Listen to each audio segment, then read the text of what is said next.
How quickly things can change and escalate almost in the blink of an eye.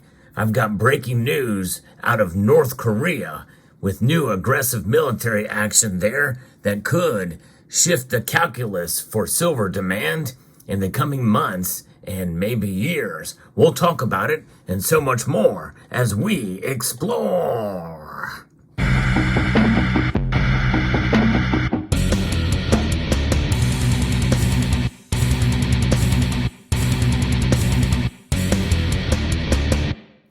Yes, breaking news. This just coming out from the wires from Seoul, South Korea. The Associated Press is reporting that North Korea has conducted a new round of aggressive artillery drills near the disputed sea boundary with South Korea.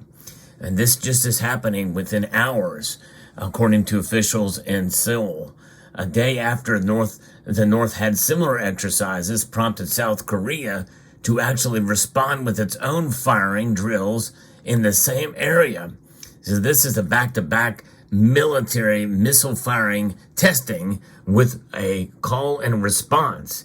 This is the closest thing to actual military confrontation between these countries that we've not seen in a while.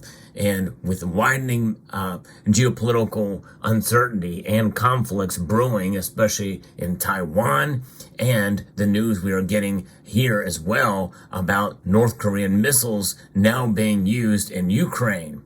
Russia has been working with North Korea for that, and that's another story here that ties us all together of a potential world conflict that could come. In other words, World War III, a hot war.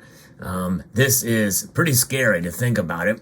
And of course, when we think about all of that coming together, the shift in focus for silver is going to be dramatic. No question if it starts to spiral out of control. And this could be the beginning of that. I don't know. I don't like to use fear as a weapon per se, but nonetheless, there's a lot of concerns out there for sure. And the weapons are fearful in and of themselves. And this is what we're talking about here. The North's back-to-back firing exercises came after North Korean leader Kim Jong-un repeatedly called for stronger war readiness to cope with what he called deepening confrontations led by the United States. So there's another factor here. Experts say North Korea is likely to continue its provocative run of weapons tests to boost its leverage in potential future negotiations with Washington as the U.S. heads into November's elections. South Korea's Joint Chief of Staff said in a statement that North Korea fired more than 60 rounds near the Western Sea boundary, and this occurred on Saturday afternoon. South Korea strongly urged North Korea to halt acts that heighten tensions and warned it will overwhelmingly deal with any provocations by North Korea, the statement said. That's pretty scary. We could see the Korean War actually literally heat up again. See, the thing is the war never technically stopped. There was no armistice signed or anything like that. It was a ceasefire. The Joint Chiefs of Staff said South Korea will take corresponding military steps if North Korea continues artillery drills that pose a threat to South Korean nationals. The statement didn't say whether South Korea would respond with its own drills. The Koreans' firing exercises were a violation of a 2018 inter-Korean agreement that was meant to ease frontline military tensions. Struck during a brief period of rapprochement, the accord calls for a halt in live fire exercises in frontline buffer zones. But rising animosities over the North's first military spy satellite launch in November has left the military agreement in tatters, with both Koreas taking steps to breach the deal.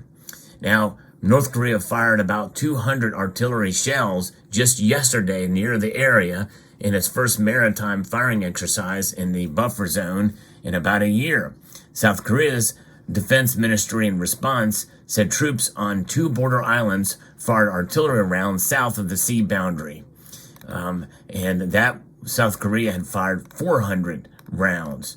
Again, ahead of the South Korean drills, South Korean authorities asked residents on 5 major islands near the Western Sea boundary to evacuate to safe places due to worries that North Korea would fire back. So they're actually evacuating people. Now, what does this really have to do with silver? Well, silver, as you know, has been talked about much more in recent weeks and months for its military application. And we know that silver has a lot of great demand for green energy solutions, photovoltaics, solar, and EVs. And we also know that silver is in great demand for a lot of other industrial applications out there. But what about military? I did a video a couple of years ago, about 5 years ago, maybe a little longer than that, about the questioning this idea that about 500 ounces of silver is used in a Tomahawk cruise missile. Well, that's just one example, and that kind of rhetoric is now creeping back up again in the community. And I did a video about it years ago.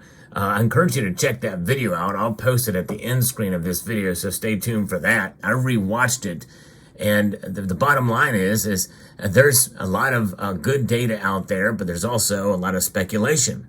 And when it comes to military, just like with anything that has some level of secrecy to it, it is probably mostly speculation.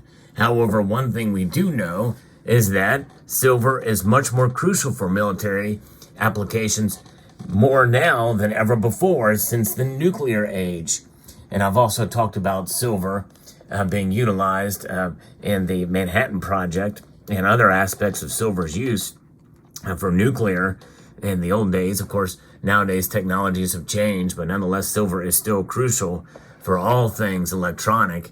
There's no question. And with the military applications being much more related to and needed for electronics, now more than ever before, you're going to see silver demand increase at best. And, when you think about it, you have Moore's laws where you can have more power using less, more processing power using less. And there is some truth to a lot of that, but make no mistake, the applications for and the sheer numbers needed, and for some of these applications are going to grow, which means it's going to require more silver. We've talked about photovoltaics, and by the way, photovoltaics should not be discounted or mutually exclusive to military applications. They're going to use that too, no question. So I think silver demand is going to probably pick up dramatically, and not necessarily substitute for, but you will see a greater percentage of silver probably used with military applications, as we likely have seen, especially since we've had a couple of hot wars pop up with in Israel and in Ukraine. That's going to continue. We know those are not going to be stopping or slowing down anytime soon. But now we have Korea that has jumped into the mix, which is relatively out of left field. We already know that there is rising tensions in Taiwan right now, with a possible invasion force from China coming in there. If that's going to happen, likely it will probably occur, especially depending what happens in the election. Potentially could happen this year. And most people think that if that does occur, well, then where are other military support for China going to come into place? How will the United States react? President Joe Biden has already said that U.S. troops will be deployed. On 2 separate occasions, he's made that statement. Some of his handlers have had to walk those statements back, but nonetheless, it's what he said. It's out there. Is that the deterrent that China needs to not invade right now and wait and see what happens? Or is China really not concerned about that? We'll see. And with everything that's going on in the Red Sea right now, with all of these attacks and the hundreds of attacks that occurred with American troops in Iraq, also the Red Sea, that's another area obviously related to the Israel-Hamas war. We've got a lot of things heating up around the world. We haven't even talked about what's going on in Azerbaijan and in Armenia. That's another area that's not talked about. That is concerning. So there's a lot of tension, geopolitical tension, with any of these things that could heat up and could turn into a world war.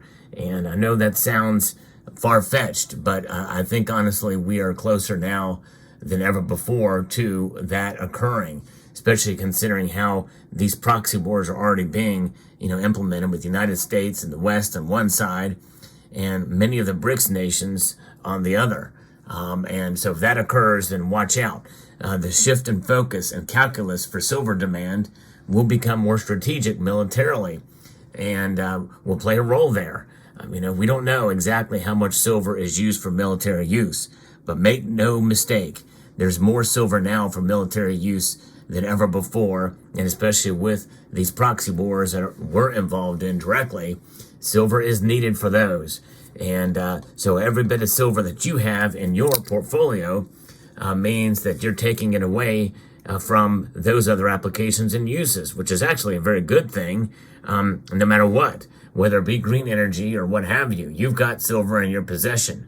Now, the silver demand has been rising above the mining supply, but some of the recycling has really stepped up its game with silver. So I think that's one of the reasons why prices have not really completely exploded yet. Sooner or later, that barrier could break, and we could see silver really pop out because of this. I don't know. We'll see what happens, but I wanted to share this video with you because it is somewhat breaking news. And I think whenever we see stories like this in the geopolitical realm, I'm looking beyond the psychological reaction to this, which very well could mean higher silver prices once this news really gets fully digested. Only a few outlets are reporting on this story so far. But once it sinks in, then you're going to have the psychological aspect of it, and fear could drive silver prices higher along with gold continuing to increase. Because this is a pretty big deal, I think. So let me know what your thoughts are in the comment section down below. Hope you found this video informative, insightful, and educational. We'd like to extend a multitude of gratitude to each and every one of you for watching, and to encourage you to please rate, share, comment, and subscribe.